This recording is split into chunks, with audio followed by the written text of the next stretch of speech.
think we can learn a lot of lessons from these high-profile breaches that have happened in the last year. You look at Sony, Home Depot, Target.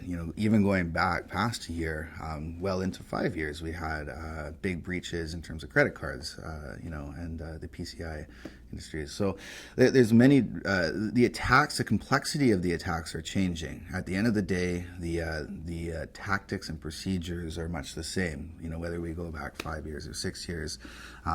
The name of the game is to try to get into the network, breach the security controls, take data, whether it be credit card information or intellectual property, and then exfiltrate that.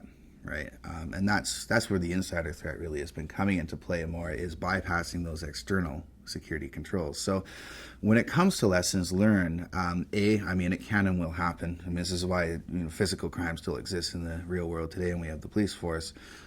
It's really much that battle and how we can proactively protect against this. So in terms of preparing for these sorts of breaches, I always say that time is money.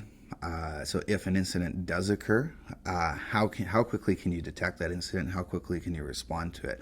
That to me is one of the biggest lessons, because you can only protect against or respond to something that you can see. If you have no visibility on the network and something has happened, and that information is leaking for a long period of time, like 6 months or a year, which has happened in these high-profile cases, that is going to lead to extraordinary damages. We're talking $100 million plus. We've seen cases of this happen.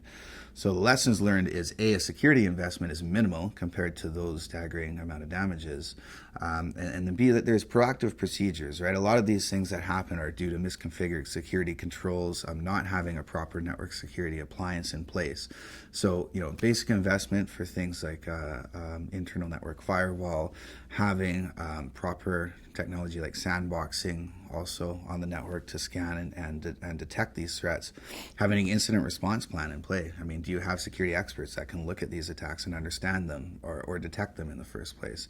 Those are all critically important, I think, to start with. And, like I said, the attackers are always out there knocking on the door. So whether it's an external attacker or the internal attacker, the internal, the insider threat is higher, and it has a higher success rate because they don't have to deal with these external security controls to bypass. But if you have the internal security controls, again, you can go a long way to mitigate against the insider threat.